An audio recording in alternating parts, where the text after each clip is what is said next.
involves the millers. I assume it's the same millers, the 90-year-old plus millers that have lived in the district for 50-odd years. I don't know what you've been spending on lawyers' fees, but I do know at the initial outset of this, the millers were quite agreeable in a compromise solution, and it looks like you're spending a lot of money, time and effort, and really a very painful experience for our good neighbors of 50 years. I hope whatever you're doing, that you resolve it quickly and without further cost to the people of Marinwood. This is not Marinwood values. Thank you. So back to item D, the agenda. Hearing no comments from the board. Any comments from the public on the agenda? All right. Back to the board. I'll call the motion. All those in favor? Aye. All right. Motion carries. Do I have a motion for item E, the consent calendar? So moved. Second? Second. Any discussion?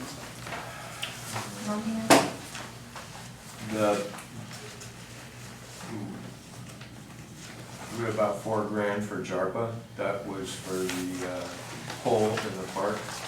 Yes. Anything else from the board? Any comments from the public? Yeah, that, first of all, the JARPA, is that just for, is that the consultant's fees, or is that just the application fees? The application fee. Okay, so we'll have another check for that. All right, so yeah, I just really have one question tonight, and it's related to questions in the past. You are paying employees, calling them vendors when they're actually payees. Vendors are people that provide you with goods and services, and it seems like we don't have good tracking for a lot of our expenses. I would like you to pay attention to that. I think it is irregular accounting, and you know, we deserve accountability. Thanks. Thank you. Any other comments on the consent calendar? All right, back to the board. All those in favor? Aye. Aye. Motion carries. Moving on to item F, public comment open time for items not on the agenda. Are there any comments? Stephen? Yeah. So last week I was very rudely attacked by one of the members in a very insulting way. And not only does it violate decorum, it is really just meant to quash public speaking. And I notice at these kind of comments being repeated over and over again. I'm taking note of it, and I would wish, as the board president, that you observe proper parliamentary rules of engagement. Thank you. Thank you. Any other public comment on Linda? Yeah.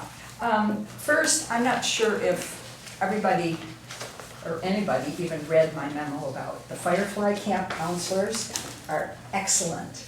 I walk Bongo over to the tennis courts sometimes, and I have to rest at picnic tables, and I happen to be watching. There were four Fireflies Camp counselors, and they were fantastic with the girls. They were interacting with the girls. They didn't leave any of the girls out of anything. They were just wonderful, compared to a week before when I saw a different bunch of camp counselors sitting around, four of them sitting at a picnic table, chit-chatting for 10 to 20 minutes. And I did write a scribbled note, I hope you got it, or I hope you read it, but those four camp counselors were not paying any attention to the girls. And I really thought it was kind of scary, because I did watch one girl walk off behind the tennis courts, and maybe she was just going down to the bathroom, but the camp counselors were chit-chatting, and the little girls weren't eating or anything. They were just sitting on the ground talking, or playing patty cake, or shaking hands with each other. So in any case, you've got to make sure that the camp counselors are interacting with the kids, because the parents are paying a lot of money for this, and for the girls or boys or whatever, just to sit around and do nothing is a waste of the parents' money. But on the other hand, I was wondering if, I love dogs and I love birds, and I was wondering if the camps and the horseshoe people can be proactive, okay? Proactive is a good word for me, in preventing injury, saving injury to dogs and injury or death to birds. And at the horseshoe pits, there's bottle caps all over the place, and Mr. Shea probably knows it, because I've seen him over there, and bottle caps everywhere. They can really hurt dogs' feet when we're walking by. We wear shoes, but the dogs don't. So they could cause damage to dogs' feet. But I've also known cigarette butts everywhere around the horseshoe pits. And I recently saw a video of a mother bird feeding her baby chick a cigarette butt. Now, cigarette butts can cause terrific injury and can even kill the animals, as can the balloons that are left behind after water balloon games. And I'm hoping that someone will make sure that the kids or the counselors or whoever picks up those water balloons, because again, little teeny red and blue and green water balloons can also be picked up by birds, can injure birds, can make them sick, can make them strangled to death, and you might have a dead bird or almost dead bird flopping around, and you don't want to have kids see that. So I was just hoping that you would be able to follow up on the bottle caps, the cigarette butts, and the balloons. Thanks. Thank you. All right, moving on to item G, district matters. Item 1, Marin LAFCO. We have the draft San Rafael Regional Municipal Services Report for review. Eric, you want to? Sure. I won't speak long. Mr. Jason Freed, who's the executive officer of Marin LAFCO, is actually here tonight, so I'm going to turn it over to him. You've all received a copy of the report that came out not too long ago. Again, and as I'm sure Mr. Freed will explain, this is still in draft version. It's in the LAFCO public comment stage. They do have a public hearing coming up as part of their August 8th meeting. Otherwise, I will ask Mr. Freed to take over and go ahead and do his thing. Hi, I'm Jason Freed. I'm the executive officer for Marin LAFCO. Started last June as a consultant, was hired on as staff starting January 2nd. So still relatively new to Marin LAFCO. The report that you have in front of you is, as was stated, is open for public comment. Anyone, either the board as an official body can comment, you as individual people can comment, anyone from the public can comment. We want to encourage anyone that wants to read it and comment on it to do so. The highlights of what a municipal service review is, there's two main parts of what a municipal service review does. One is we review the agency itself, make sure that everything is functioning correctly, that things are working properly. We look at your short-term and long-term budgeting plans to make sure that things are matching up, that you're not ignoring the fact that you have a huge building that needs to be repaired or replaced in a few years and you have no money to actually do the work. So we take a big picture look and just make sure that everything is in good shape.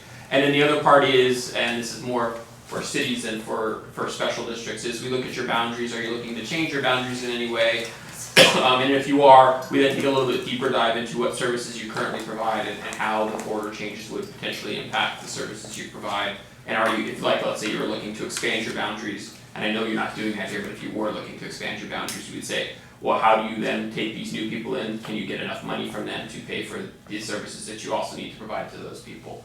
So since you're not doing the second part of it, the main focus is really just that municipal service review.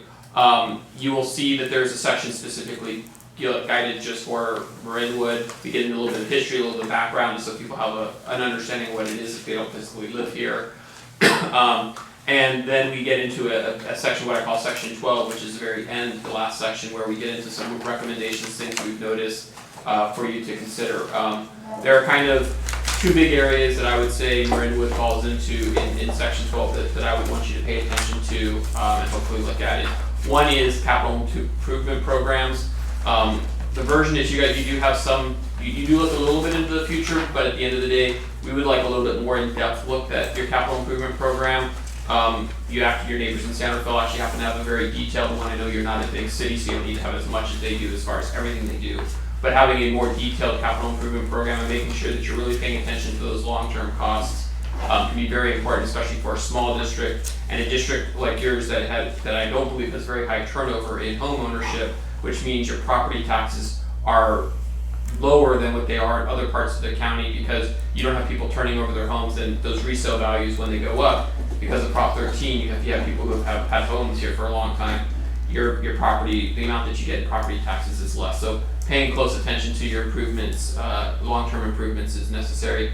The other end, what I would say is probably the bigger one, is the fire services. I know that you've been working with San Rafael, and you recently brought in their fire chief to help, share services, which is a great thing. Something actually that one of our MSRs is on the side supposed to look at. Is there ways to better improve services, and sometimes shared services is the way to do that. So we're very happy that San Rafael and Marinwood have combined services for at least a fire chief and a few administrative support staff of his to be here helping you out. You still have your own independent fire department, but you're sharing services, which is cost effective. One of the things that we do want to look at though is that long term, what is in the best interest of everyone for fire services? And this is not just a Marin County thing, this is actually a statewide thing. There's a lot more discussion about consolidation and trying to figure out if there's better ways to serve the residents by consolidating fire services, because they are not cheap services to offer, and the more shared services you have, the more combined services that you do, the more cost effective it tends to be in most cases. It's not every single case, and so that's why we like to take them on one thing at a time.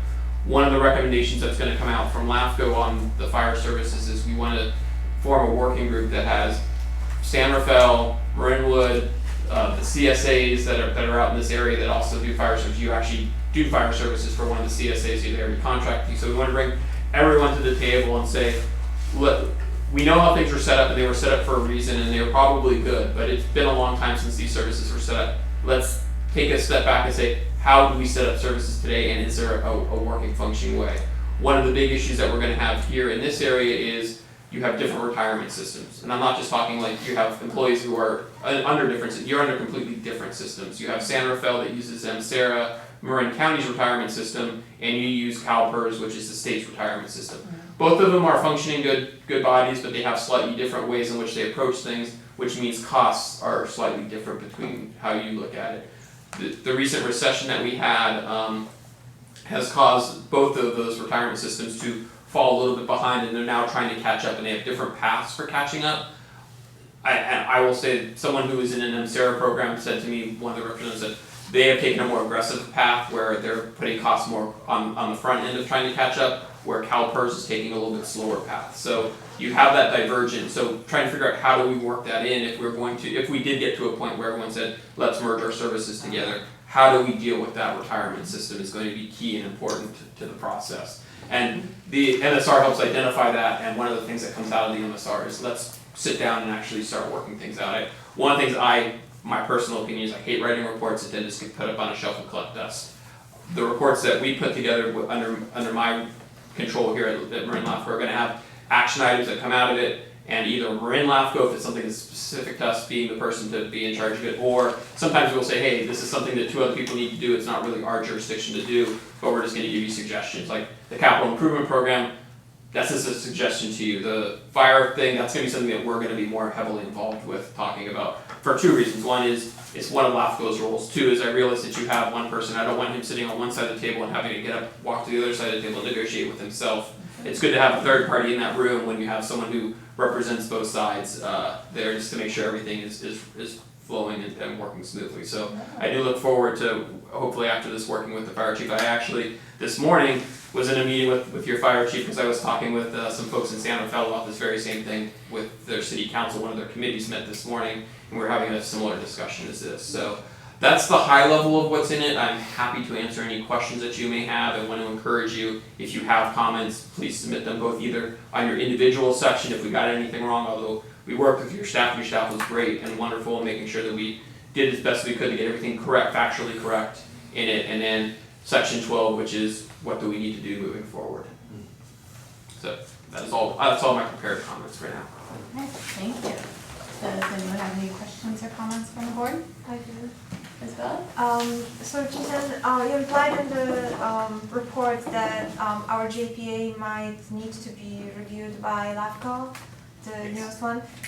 Has a final determination been made if indeed it needs to be reviewed? And One of the things that, I think what we're saying is, when you're moving forward in the future, when you're doing shared services, there is something referred to as out-of-service agreements, and those are supposed to come to LAFCO for review. I have not had, because that agreement was done before I was here, I have not had really a chance to go back and talk to my predecessor to say, did anyone ever come to us and talk to us about it first? And it needs to get a little bit more into the weeds of exactly what is that shared service. The one that you have probably doesn't need too much review of LAFCO. I don't know if it would need, one thing I'm trying to figure out is, does it need official LAFCO approval on it?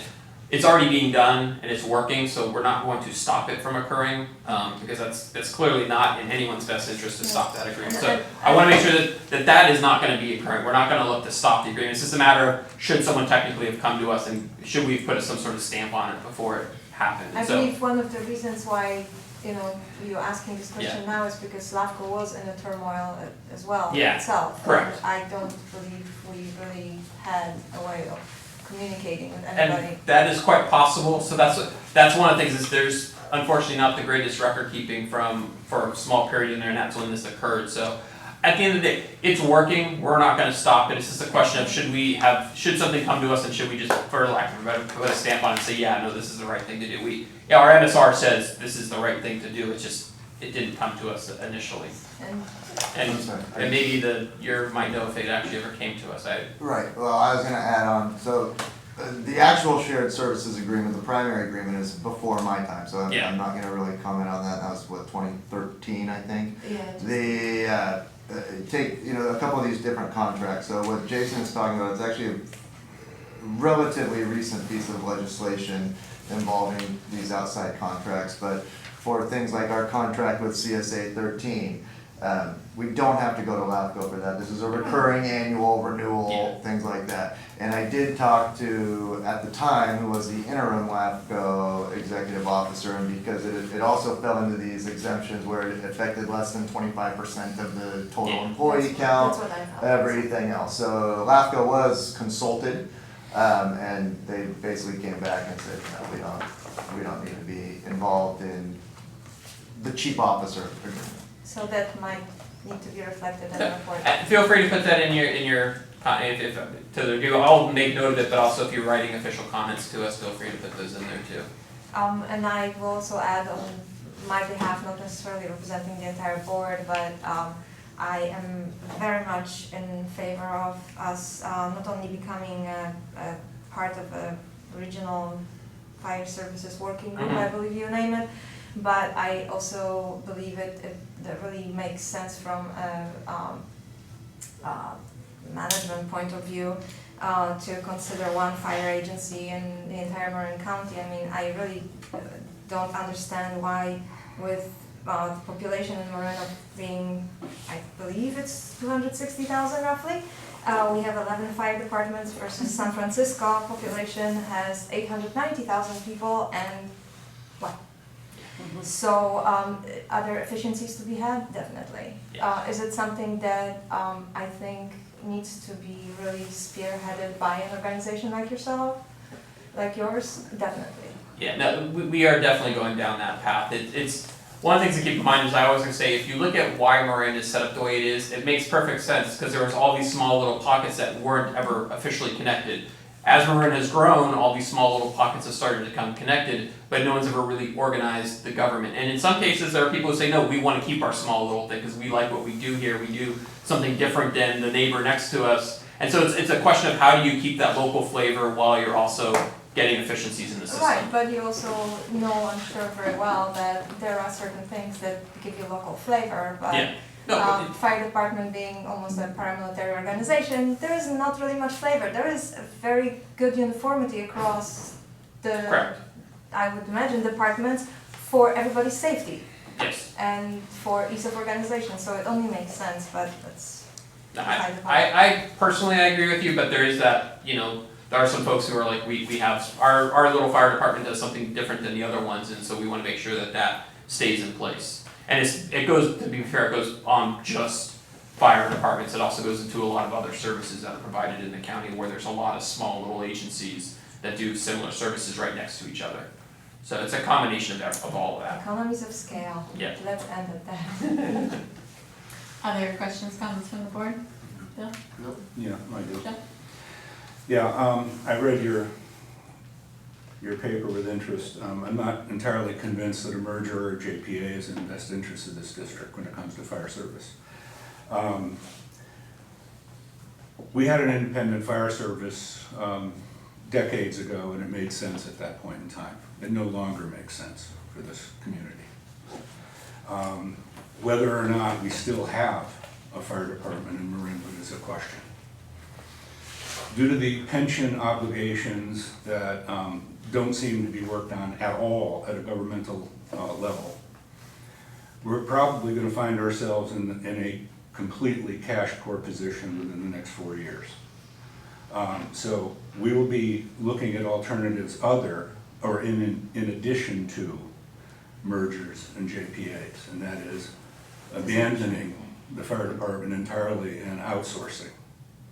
So is that something that you would be involved in? That would be something we'd definitely be involved with, because you cannot abandon unless there's someone else to take over I the understand services. that. So, It's yes, gonna be that would be along- part of this working group, would be, what is in the best interest of the community? How do we serve? So I don't wanna say, don't just be like, it's not just a JPA, or it's not just, it could be a number of different things. The working group is going to look at what is in the best interest of the San Rafael region as a whole, and how do we deal with it? And it's good, you are right. You are looking at either, if, let's just say today we had that solution and we said, okay, retirement, and you're gonna go over to San Rafael and you need to pay a bunch of money to get your retirees up to the same level as their retirees, and like, something's going to need to occur, because everything, at least the early indications are, you are farther behind in your retirement obligations than San Rafael is right now. And I could be wrong on that, but the indications are that there is a little bit of that going on. So we need to figure out how to catch you up, because I can't allow you to go over to San Rafael and give them a huge obligation that they then can't get themselves. That's not fair to San Rafael to put them into a tough spot. So we need to figure out, how do we get you and them at the same level, so that there is, and it might be that there's some sort of like, hey, we need to create some sort of special payment system that for a few years, you can't afford to do it all in 1 year, but maybe we figure out a way to do a special tax, or we figure out this in your own budget, how you find a way to chip a little bit off, and we figure out a way to pay for it. And San Rafael says, okay, we're not hurting by doing this, and it actually is more beneficial to have us together, so we merge you together, whether it's a JPA or San Rafael just takes on the fire services out here. There's there's several options, and we are not going to limit what the options are when we start looking. It's gonna be what makes the most sense, and in a lot of ways, it's gonna be fire chief, what makes the most sense for both groups. Because he's gonna be the one that's gonna be, telling us what's in the best interest. I am not a fire expert. I do have someone on staff who's a former fire jumper and knows a little bit about fire, but I am not that person myself. Yeah, we've done a little bit of an investigation in this, and I don't think necessarily any pension obligation that we've already incurred would transfer to another organization. Well, that's what you have to, in order for you to transfer, if like, let's just say that you said, okay, we're no longer doing fires, the Marinwood CSD, and our employees are going to someone, whoever it is, whether it's an independent contractor, whether it's San Rafael, whether it's some JPA, whoever it is, those employees have a right to a pension in the future, and whoever covers that, you gotta figure out how those employees get covered in the future. And this is a huge, there was 2 fire departments recently merged in Larkspur and Corte Madera. They merged theirs, they actually went through a LAFCO process to merge their 2 things and created a JPA. And that took them 3 years to go through CalPERS to figure out how to do it correctly. Understood. So this is not a quick and easy solution, but it's something, at least we now have a sample of one that's been done. So let's figure out if we can Those create are both CalPERS organizations? They happen to be both CalPERS, which made it easier. Here we're dealing with CalPERS, and if we went with San Rafael, MSERA.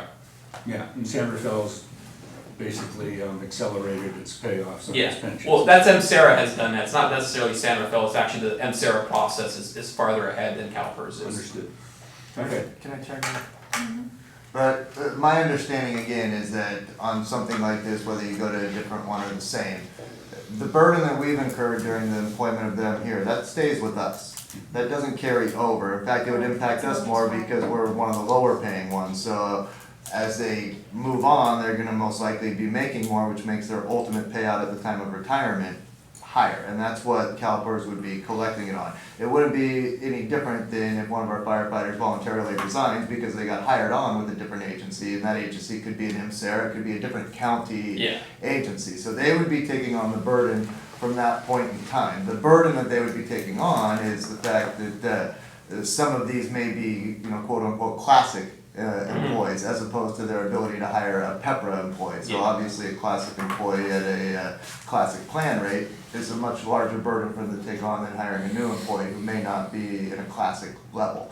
But they wouldn't necessarily be taking over either our unfunded or our previously It earned. really depends on how everything gets set up. Right. There are ways where if an agency could say, we're taking on that whole response, like, it really depends on how the final details work out as to whether or not what you're saying happens or not. Right. So it's really, that's why it's really important that we take a very deep dive and not just talk about high level stuff, but we actually are looking at, we get Gatsby reports, we do all of the Sure. stuff that needs to be done to make sure that we know everything before it ever occurs. And if we go down one path, it means X. If we go down a different path, it means Y. Understanding what those differences are, figuring out which is the best path for everybody involved to make sure that we're covering it correctly. And just following up with what you just said, if you can find that agency that's willing to take on all of our pension debt, will you go ahead and give me a call? I will do that. If I find one, I'll be get to my agency there first, but I'll give you a call second. Thank you, Jason. Anything else from the board? Comments from the public? Ron? Yes, I have a question for you. If part of your current North Marine study, are you doing any sort of a study now, or do you contemplate in the future doing one of County Service Area 13? That is actually part of the same report. It's in there, it's in the report.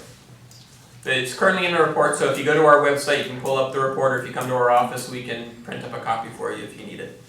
Yeah, because I don't believe anybody from LAFCO has contacted our board.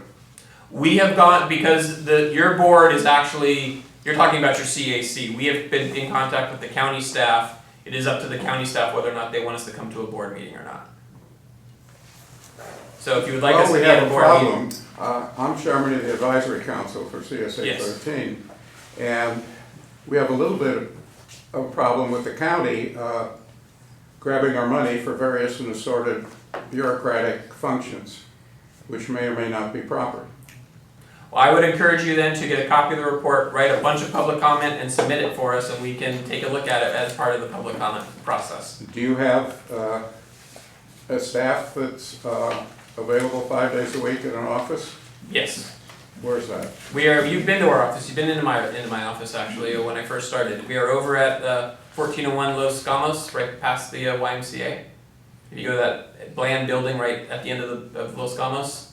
Oh, okay. I thought you were in San Rafael. That is By the technically, railroad that is a tracks. mailing address to San Rafael. I'm not sure if we're technically in the city boundaries or No, not. I thought you had an office No. down by the railroad tracks in downtown San No. Rafael. Well, I guess that was before your tenure. Yeah. Okay. So yeah, you're in that, still in that Yeah. last building Correct. on Los Camos. Yep, we're still there, so we are there from 9 to 5 every day. Except for next Monday, our office will be closed because all staff will be at a meeting in Sacramento talking about MSR stuff. But otherwise, we are open every day. Okay, I'll stop by. Thank you. Other comments from the public? I just would like to know how your name is spelled. Fried, F-R-I-E-D, spelled like fried. Thank you. All right, moving on to item, if there's nothing else, moving on to item G2. Thank you. Yeah, my pleasure. I'm gonna head out and go home now, so enjoy the rest of your meeting. Fantastic. Thanks, Jason. Fantastic. Moving on to item G2, the Marin County Grand Jury Report on Wildlife Preparedness and New Approach. So we have to approve and authorize the district manager to submit a response on behalf of the district. Do I have a motion to approve? So moved. Second? Second? Okay, discussion, and turning it over to Eric. Sure. Well, you've seen a copy of the report, and I tried to give you a little bit of detail in the thing here as to your responsibility to respond. There are two draft responses, or actually a draft response and a proposed attachment to that response. And I can let Chief Gray speak to this a little bit more, but there was what I feel is a very smart way to respond to this report that called for a county-wide approach to solving the problem that they recognize. There was a county-wide gathering to create a unified response. That unified response is included here and was submitted by the vast majority of cities and other local districts through collaboration with each other. I certainly recommend that we also submit this unified response, and I've also drafted, with some consultation, some supplemental comments to a few of those responses that are a little bit more specific to the district. Nothing of too earth-shattering significance in there, but a lot of pointing out that some of these recommendations are completely beyond the authority or scope of power of the district, and as such, there's absolutely nothing we can do about it. And then just a couple other little comments in there. Chief Gray would like to tack on, admittedly, he's been much more involved, especially on the unified, as well as the entire preparedness effort that has been ongoing for quite some time, well before the grand jury made a report about it. Thank you, Eric. Members of the board, this is a very comprehensive effort, and obviously it's heading us after two very serious years of fire losses in Northern California. So as they report in here, we are living on a powder keg, as stated. And I don't know that that's an exaggeration when it comes to continued climate change and what we're really facing in some terms of uncertainty. And as much as the recent earthquakes in Southern California were again a reawakening point. Don't forget about the earth shaking as well. I think the overall theme is we need to be prepared for a number of different eventualities. And certainly wildfire preparedness and this new approach is, I'll tell you, well underway.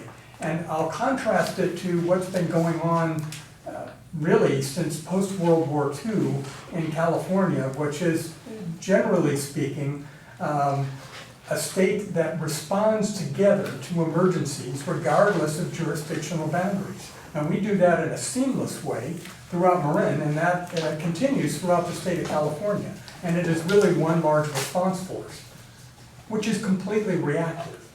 So the novel concept, and what one I believe in, is taking a similar approach on a preventive and preparedness basis to what we're doing in a response, but on a day-to-day basis, forming a JPA, having a consistent way to address defensible space around improved structures, defensible space around open space, creating fire breaks, working consistently from community to community, using essentially a common staff, using fire crews, fuel crews, if you will, common messaging, public education, and really much like which was brought up earlier in our discussion regarding LAFCO and the one agency.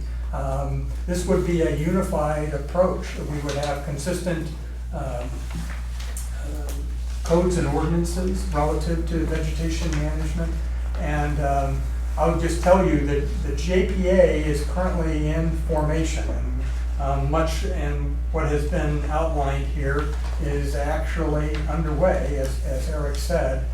We hope to have a JPA formed by as early as October in order to qualify a measure for the ballot in March of 2020. What's lacking here is funding.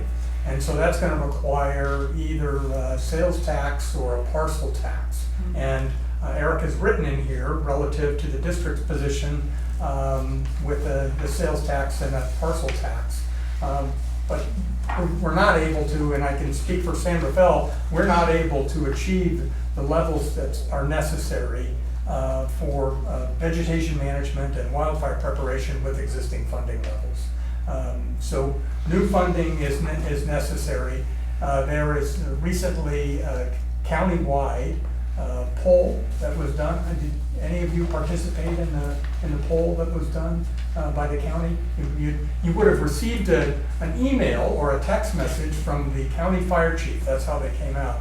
But it was a poll where thousands of residents within the county were asked to weigh in on this countywide approach, a unified response to prevention and preparedness, and then weigh in on how they felt about taxation in order to support it.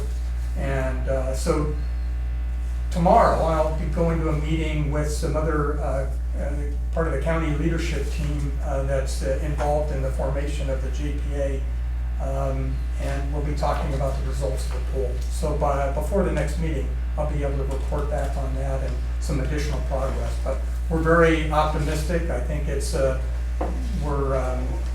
unfortunately, as in most cases, what happens is a terrible tragedy occurs, and then changes are promulgated following that. And here again, we're doing this. However, I think the time is right, and we appear to have the support. Fires don't know boundaries, and neither should these efforts. You know, we're doing vegetation management on one side of the street because it's in one jurisdiction, and the other side of the street's not getting the same level of attention. You know, if you do everything right and your neighbor does nothing, your neighborhood's still at risk. And so hopefully we can level the playing field, do this in a unified way, and I think ultimately be a community in much better shape to respond to the wildfire threat that's ever present. I may add too, although it's not necessarily represented completely in this report, there's obviously things that we haven't had the ability to influence, such as the public safety power shutoff that's been now approved for use by all of the public utilities in the state of California, which is a preemptive power shutoff. Now, certainly, I think we all rely on power for various means, but under certain conditions now, PG&E will actually make an effort, and this would include red flag, ongoing wind speeds of 25 miles an hour with gusts up to and above 45 miles an hour, low humidity, dry fuel, and any other field observations that were made. They will go ahead and initiate a preemptive power shutoff, and you probably have heard they have these areas that are tiered.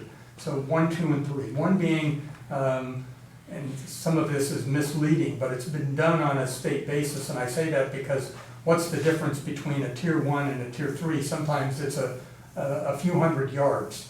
And the power company also doesn't have the ability to control sections where they say, and we have a portion of the valley here that's in the tier 3, and you'll see it on a CPUC map, it's red.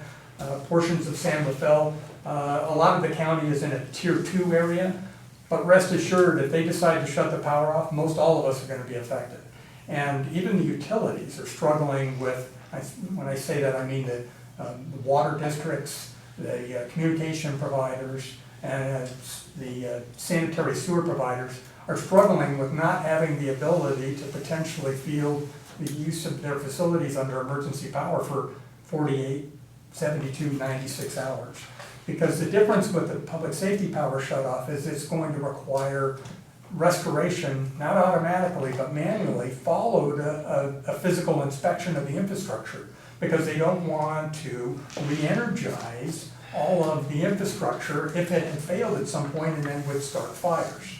So it's going to be interesting. There's a lot more questions and answers. There's a regional meeting on Thursday evening at San Rafael City Hall to talk about this specifically.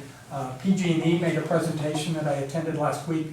They've got a comprehensive outline of that, and I'll make sure that this gets posted so we have this available to our residents on the website along with some other information. And I can tell you on a response basis, there's also, and we're calling it not PSPS, but an electrical system de-energization response plan. But we're also looking at this because what else goes? Traffic signals. Cell phone towers, I mentioned those earlier, but generally speaking, they only have battery backup and for about 4 hours. So this is going to require, really looking at this in a comprehensive way. How do we address all the ATMs, service stations? You won't be able to get fuel. Service stations do not have emergency generators.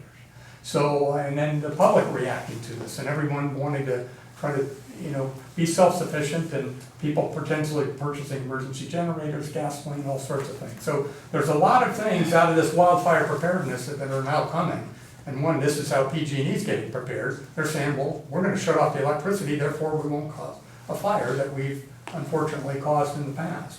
So going forward, that's a mitigation measure for them and loss control. So anyway, it's kind of a new reality for us all, and we'll continue to bring you information as it becomes available. And I hope to have more to report on next month as a follow-up to that. Hardly waiting until September. I found it interesting, the two different schools of thought on how to provide funding. Yes, One through a ballot measure, one through a sales tax. They both have risks, yes. you know. And they both could fail, They could, yeah. yeah. Well, they both have to go to the ballot. Oh, I understand. Yeah, I understand. It's just, Funding property tax. sales tax could be volatile. Yes, And, citizens in Marin are probably, what did they say? Getting deaf to Nixle was one of the things they were talking about. Well, I think Marin's getting deaf to tax Taxes. measures. tax the two. And that's a risk too. It is a risk. So, And then we're gonna have to, if it fails, we're gonna have to all come up with a different game plan. Mm. So, and we're starting to prepare for that. yeah, understood. Other questions, comments from the board? I just want to thank Eric for preparing a very good response to all the points that were Maryland specific, and ask the chief, do you think that there is an opportunity for the fire commission to be proactive ahead of this unified effort and maybe reach out to the community, being whether it would be, I don't know, mailers or like meetings / presentations on Yes. social media, or would that be duplication of efforts and ahead of? Well, Director Attorney, my hope is that it'll be a coordinated effort and that will be something that the fire commission can be involved in. We plan to do that. And we're anticipating there'll be a mailer here shortly, Living with Fire in Marin, that will have a cover letter on it, but it's going to go to all the Marinwood residents. And it's a 47-page document, kind of outlining a number of factors that'll help residents prepare.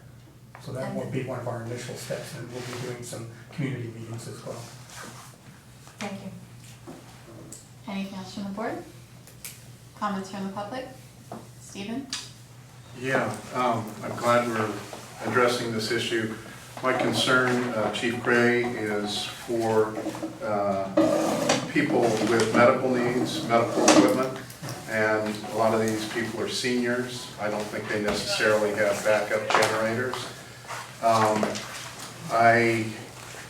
This whole effort seems to me, it feels like blackmail by PG&E, but if this moves forward, we really need to reach out to the community so we don't leave grandma without an oxygen generator. It's really appalling to me. Thank you for your comment. Any further comments from the public? All right, moving it back to the board. All those in favor? Aye. Motion carries unanimously. Moving on to item G3, District Manager's Report. Back to Eric. This had already obviously come up earlier, just confirming that we did submit our JARP application regarding the Panhandle sinkhole. They do have 30 days to either approve as presented, approve with specified modifications, or requested additional information. I am generally expecting them to approve as presented based on some prior conversations, as well as a very complete, thorough application that was submitted. And we have received bids, talked to several people on one bid about actually lining the storm drain was through the same company that was recommended through the county who has done this process, and it's probably about 25 to 30% of the cost of actually digging up a giant trench, removing the pipe, putting a new pipe in, refilling, doing all of that. So this is, again, absolutely the recommended way to go. Assuming that JARPA and everything can proceed as projected, We're hoping mid-September to get this work done, and it should be done, be completed, curing time, everything prior to the rainy season. So that's where we are with that. It's in the hands of some of the regulatory agencies. On the park maintenance facility, same process. We will, by the end of this month, be submitting the additional information and documentation that was requested. Again, plan has not changed. It is the same plan that has gone through. They just asked for additional information. We are just trying to get some final clarifications on them as to what will satisfy those requests, and primarily on some of their requests that kind of go farther in our opinion, as far as into actual building permits, talking about civil engineering and things like that, whether we actually need to start contracting a civil engineering at this point for our project. It hasn't even gone through the design review stage yet.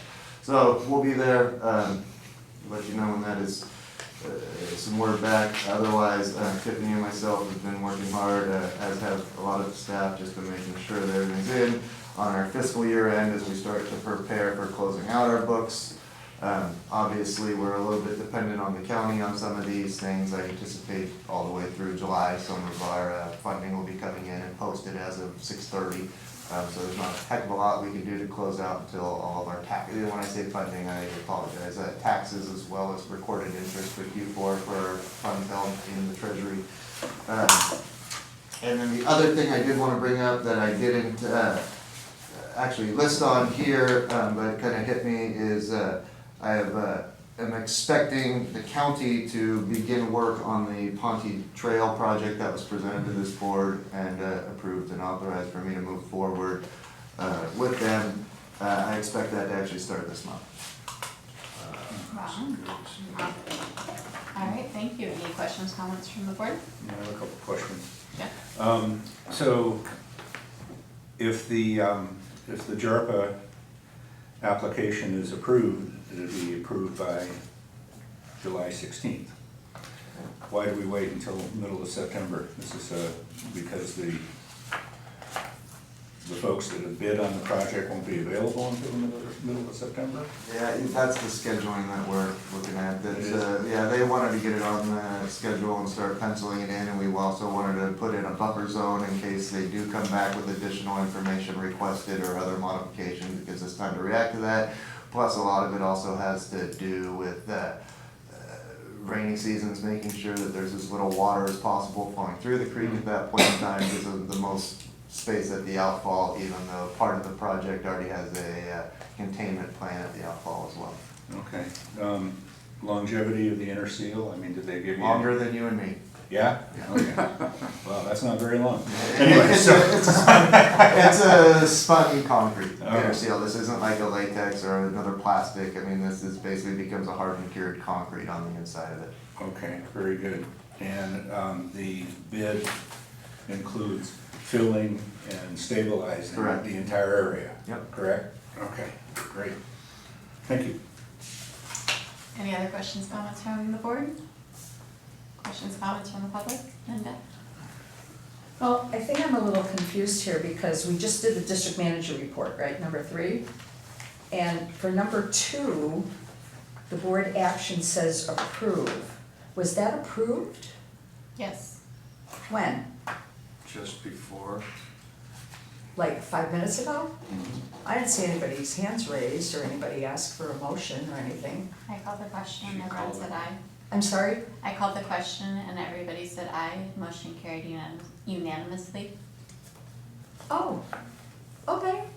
Not much discussion. Thank you. Thank you. Okay, district manager's report, Stephen? Yeah, so two things. First of all, Erica, I like the plan that's is least disruptive to our parks, and sounds like a good plan. Last month, the board granted Eric the ability to contract up to $60,000. Not sure exactly how you put it. I did just, and I watched the PNR Commission meeting, and I was a little bit distraught that he didn't solicit additional bids. His explanation was that there are not a lot of people that do it, and the person was well recommended, which is great, but that's not how we get our best pricing. We need to have 3 bids, and so I hope the board would pay attention to that so we don't spend money needlessly. Now, secondly, the maintenance facility project is kind of being described as just a few little problems, and point of fact, I think we've got major problems. Not only are we 300% of initial budget, but we have a plan that violates so many of the county ordinances, and it actually violates physical needs of the department. If you want to see, I've got something prepared to show you exactly why the Hansel plan is not going to make it as a landscaping maintenance facility. Would you like to see it? Thank you for your comment. So that's a no, Leah? You don't want to let me show you why it No, doesn't work? We're not doing new business right now. This is a comment on the district manager's report. So- Well, and I'm commenting on what he was commenting on. So I simply want to get on record that it's physically impossible to have a 40-foot, you have a truck that has a 60-foot turning radius and a space that is approximately 60 feet in front of the facility. What that means is the plan that Bill Hansel created is not going to be able to be greened out and beautiful like he said. It's going to just be a big box with a parking lot in front of it.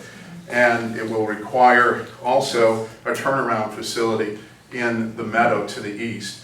These areas have not been studied, and you know, it's actually incredible to me that this plan actually even got submitted, knowing some of these flaws. And you know, there's a whole list of them. It is non-compliant with the standards that the county requires, and you can see it in their extensive comments. And before we spend way too much money on this project, let's evaluate it and make the best choice. My recommendation is to go with Herb Schwartz's recommendation, known as option 3, which is the long, narrow facility. Stephen, can you please wrap it up? You're well over 3 minutes. I'm not timing tonight, but please wrap it up. And I would hope that you would listen, because you are spending the public's money. We could have gotten this done for $40,000, completed a modular unit. And the justification of spending all this money with an ex-lover or ex-CSD director is completely inappropriate. Thank you for your comment. All right, moving on to item H, fire department matters. Item 1, chief officer report and activity summary. Has everyone had a chance to review? Yep. All right, Chief Gray? Thank you very much. It was my pleasure to actually, I guess, officially participate in the community pancake breakfast that's put on by the fire department here for the first time this year, although we've attended, I think, since starting in 2007. But nevertheless, this was very special, and it really is, from an insider and an outsider's perspective, and my family's participated as well. I know my wife Cynthia here is with us tonight, but came by. It really is a tremendous community event, and what a foundation we have of the volunteer firefighters, actually assisting 14 of our volunteer firefighters fully participated. We had a very well-organized event without any mishaps or safety problems, and everyone looked very well fed and with smiles on their faces. So anyway, it's just terrific, and I just wanted to say thank you, and I think the volunteers were able to raise about $5,000, so that's a good thing as well. Speaking of firefighters, we will have a new firefighter in Marinwood within our midst. We have a fire academy starting next week at the new training tower at Station 52. And so hopefully in 6 weeks, we'll have a new fire paramedic on staff. And as speaking with our captain, Papa Nicolau today, we'll be at full staff for probably the first time in many years. So we're really looking forward to that. How many years? More than 5, I want to say. All right. Yeah, but there's still no relief firefighter, so that's not really full staff. Well, it'll be full staff. And so hopefully, we'll be in a good position going forward. We're in the process of scheduling an engineer exam after John's promotion. And so we'll be having that in the upcoming months. I want to amplify the comments made earlier about Eric and his role in preparing the response to the wildfire report from the Marin Civil Grand Jury, and what a pleasure it is to work with him.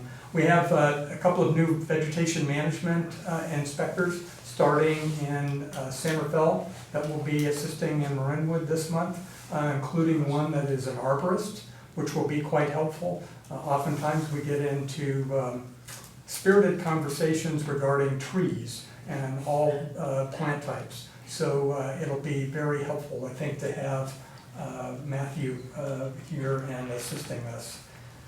Also wanted to mention that we had a really significant effort put forth that included Marinwood CERT volunteers and San Rafael CERT volunteers staffing a booth at the Marin County Fair.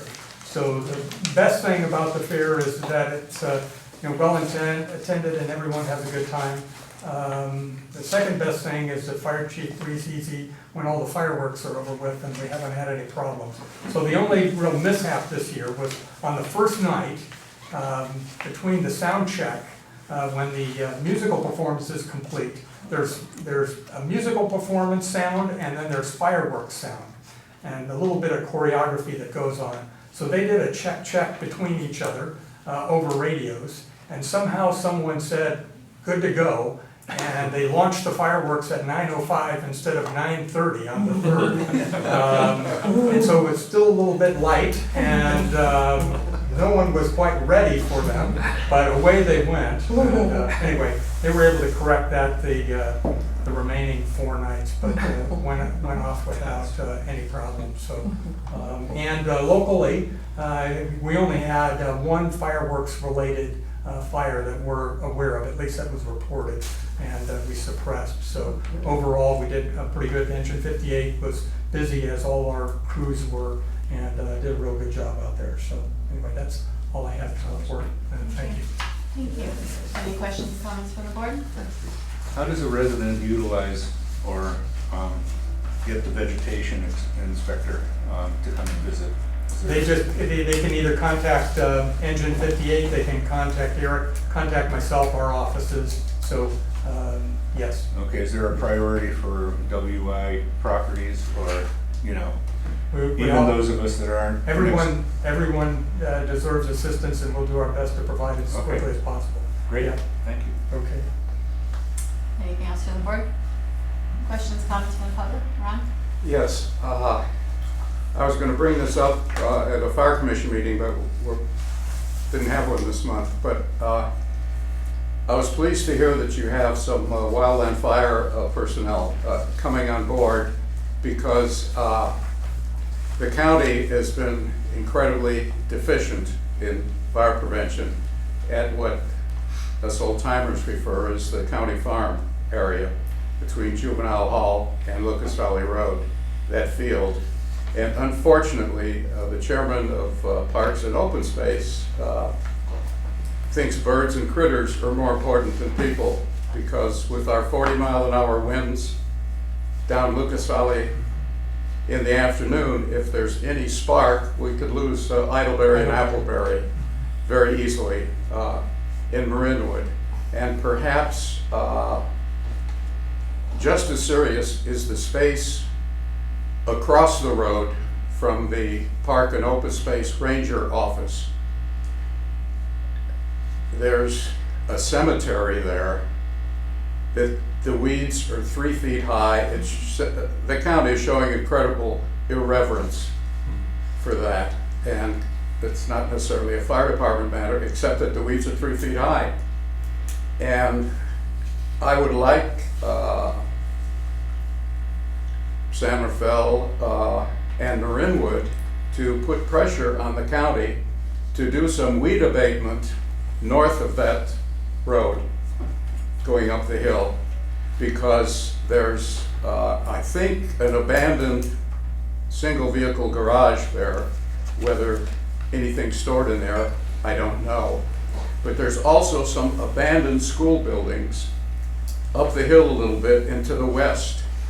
And that should be taken care of as a prevention exercise. The county has just never bothered to do anything out there. And plus the fact, as I mentioned, the weeds, before the lady who took over Parks and Open Space for 8 years came into the county, every year that whole field was mowed. She came in and stopped that. Well, now she's gone, but the current head of Parks and Open Space, like I say, is more concerned with critters than he is with people. Right now, if there's a fire in Lucas Valley with a 40-mile-an-hour wind, we're the endangered species, okay? And that's got to be impressed on the county, but I think perhaps we have to go to the Board of Supervisors to get that taken care of, because the guy who's in charge of Parks and Open Space thinks the critters are more important than people. Thank you, Ron, and President Green, I'm happy to contact the director there, Max, and follow up with the board. Thank you. Any other comments from the public? Stephen?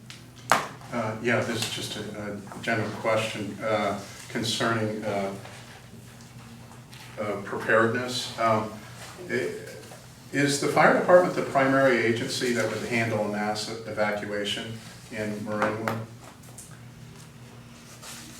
Actually, the police department, in this case, it would be the Marin County Sheriffs that would coordinate the evacuation. Okay, so We if there would, was we would work hand in hand with them initiating it, but they would actually right. carry it out. Okay, I'm just curious, thanks. All right, thank you. And the item H2, the date of the next fire commission meeting is August 6th. Moving on to item I, park and recreation matters. Item 1, draft minutes of the PNR commission meeting from June 25th. Has everyone had a chance to review? Yes. Any questions, comments from the board? Any questions, comments from the public? Stephen? This is the fire commission? Yes. Yeah. Park, PNR. Okay, so you went over the fire commission and you didn't give me a chance to talk. The fire commission has been meeting every... What? Yes, I understand that, and that's my point, is that there was no meeting. And not only was there no meeting, there's no records apparently being kept. No video records, no audio records, and the only thing that we get in reports for the fire commission is motions. And that is insufficient, especially when half of our budget is being spent with the fire commission. I request that that they meet in here, that you videotape it, audio tape it, so the public can be informed. This is especially important in building political support for the measures that you want to carry forward in the future.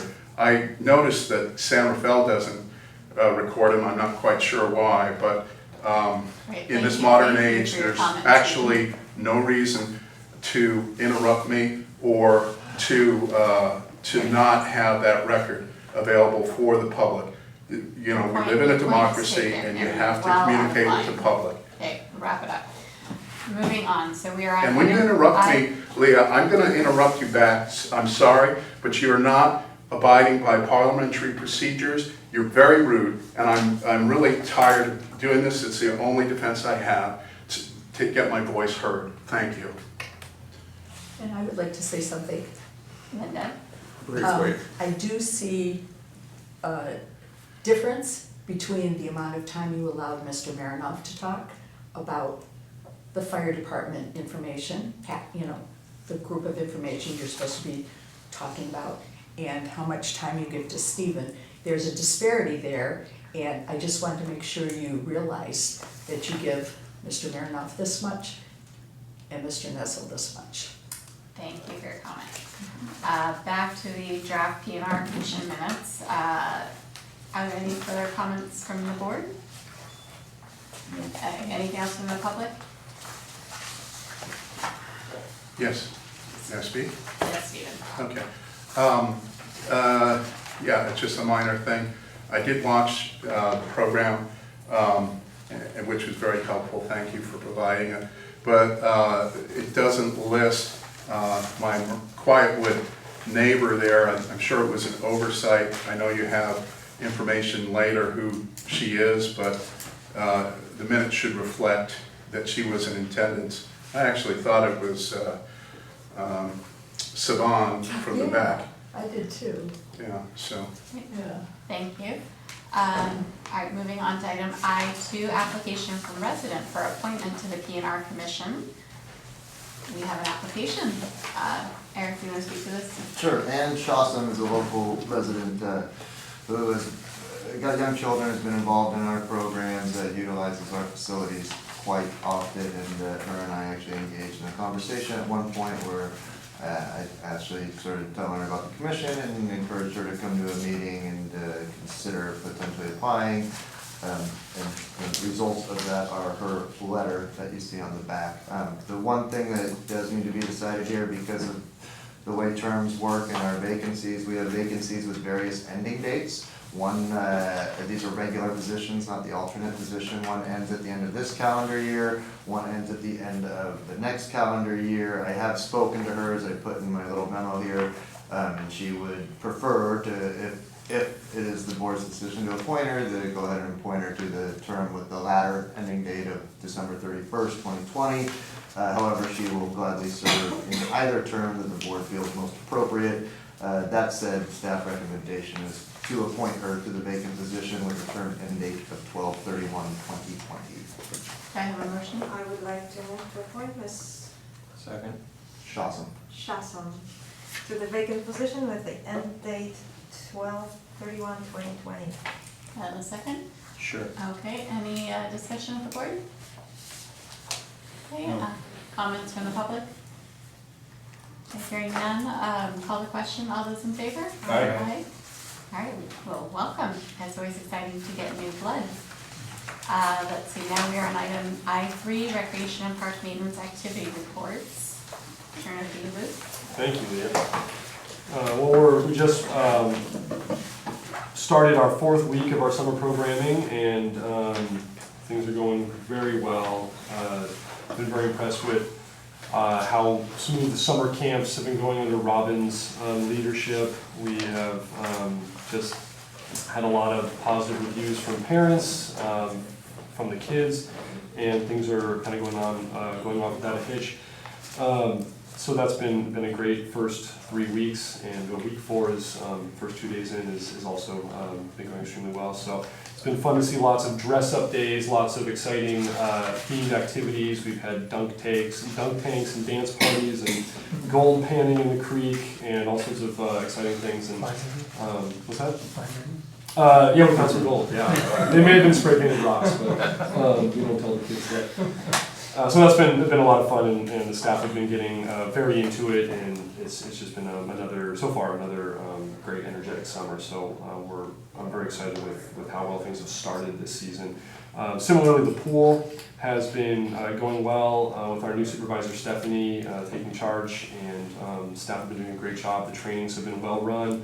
They've been running lots of they call them red shirt drills, but we do practice emergencies where someone will pretend to be drowning, and the lifeguards are supposed to respond as if it's a real emergency, just to sort of test the staff, and they've been doing really well with that, and members of the public have voiced their appreciation that the pool seems well run and well trained. So I've been very pleased with how Stephanie has stepped into her role, and the staff seem to really like her and doing well under her leadership. So.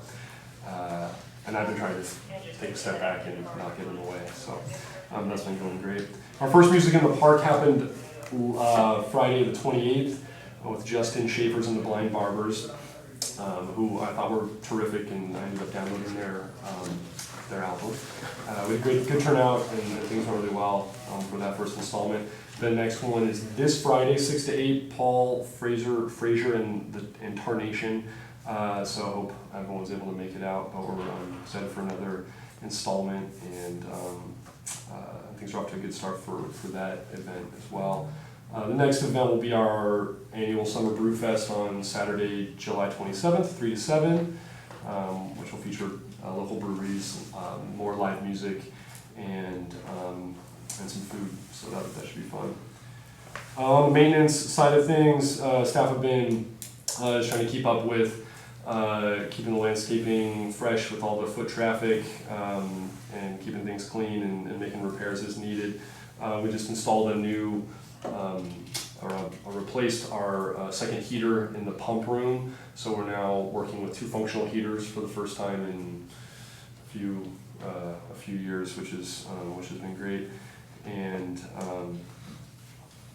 the Genevieve Bolding plaque has been installed just outside the pool entrance, so everyone should take a look. When's the big dedication? I'll get to that. Okay. Everyone will speak to that, amongst other projects. So far summer's off to a good start, and I'm pleased with how things are going. Are there questions? No questions. Any questions from the board? No. Any questions from the public? Stephen? No questions, but I just want to compliment the rec staff again for letting kids be kids. I think that's a secret to your successful programs. I just see all these joyful faces, and it's just really inspiring, and I'm so glad we have you and your staff putting together these creative programs. Thank you. Item I4, date of next Park and Recreation Commission meeting, July 23rd.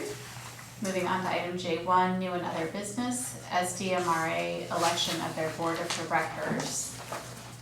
Eric, do you want to? Yeah, sure. There's something that happens every couple of years because we're members of the Special District Risk Management Authority, otherwise more commonly referred to as SDRMA. We have a voting right in their election for their board of directors. All of the candidates who are up for election have been listed in there. As I believe it says on there, you may vote for up to 3 of the 5 candidates listed. This is not a ranking, this is just a pick 3. And we go from there, and I'll submit it to SDRMA from there. Or you can choose to forego it altogether if you would like as well. There's no requirement to vote. Right, does anybody have a motion? I can make a motion to nominate Bob Swan, Patrick O'Rourke, and Sandy Seifert Raffleson. Do I have a second? Second. Any discussion? No, those are 3 people I would have chosen as well. I think O'Rourke basically presents experience over training when compared to Claypool, and Mr. Hamlin didn't seem to have much to say.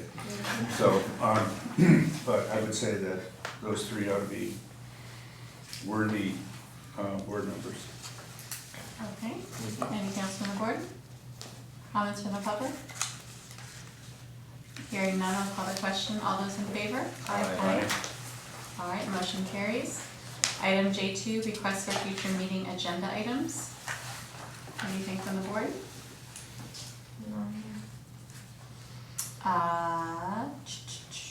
Any comments from the public? Stephen? Yes, I'd like to see a public meeting discussing the maintenance facility as we had, I think, in whenever 2017 or 2016, discussing various options. I believe this is important to gather political support behind whatever gets built back there. I think it's actually essential, and we don't even know little things like how much it's going to cost. And so this was promised to us by the board. Let's see that you guys make this happen. Thanks. Thank you. Anything else from the public? Okay, moving on, item K, recognitions and board member items of interest. Anything from the board? I just want to thank Chief Gray and the fire department for the pancake breakfast. Pancakes were excellent, ham was excellent, it was well-run, it was grandly attended. I mean, that was really crowded out there all morning, so it was perfect. Thank you. Thank you. I think it had to do with having an IHOP certified pancake. I wasn't served first. Where's the beef? Any other recognitions and board member items of interest? No, I just want to also chime in, I have a couple things really quickly if you don't mind, but chime in with what Bill said. I thought the pancake breakfast was great. It was a long line all the way to the very end, but it seemed to move quickly. I did send the volunteer chief, Greg Skilson, an email, and the volunteers were fantastic, and I wanted to make sure that he knew on behalf of the district how appreciative we were of all their efforts. I was there for a while and never saw anybody complaining, everybody smiling, interacting, moving quickly, and I also wanted to make sure that they knew that while it not only shines well in the department, it shines well on the entire CSD and the district, and I sincerely thank them for that. So hopefully that gets passed on to the group the next volunteer night. I did want to bring one thing out, and Luke had touched on it briefly. The Boulding family, who was incredibly appreciative of the district granting them the ability to put up the plaque, which is right outside the doors of the pool facility, actually want to and are planning on having a group picnic. Here it says you are invited, please join the Boulding family in celebrating the dedication of the Marinwood Community Pool to Jenny Boulding. They have reserved the group picnic area for the day of Sunday, July 28th from 11 to 3, and have given a little flyer, and certainly wanted to make sure that not only were the board, commissioners, staff, general public, anybody who knew Jenny and would like to participate, they're planning on bringing plenty of food, barbecue, and have a little party out there, and they're hoping very much so to open it up to the community. Unfortunately, I personally will not be in town that weekend because I have a family trip planned with extended family, but I'm hoping some people could make it, and I'm sure that they are as well, so I'm going to hand out flyers, and I have other flyers here, and we'll get the email out. I'm trying to decide how, on the appropriateness of using avenues such as next door to the district's next door account, I may use my own personal next door account to advertise this. It's really open to the entire community as far as they are concerned, so I just thought that was a very generous gesture on their part, and again, they were really, really appreciative that the board allowed them to put that plaque up there and recognize their mother. Excellent, thank you. Anything else? Any comments from the public? All right, do I have a motion to adjourn? So moved. Do I have a second? Second? All those in favor? Aye. Aye. All right, thank you.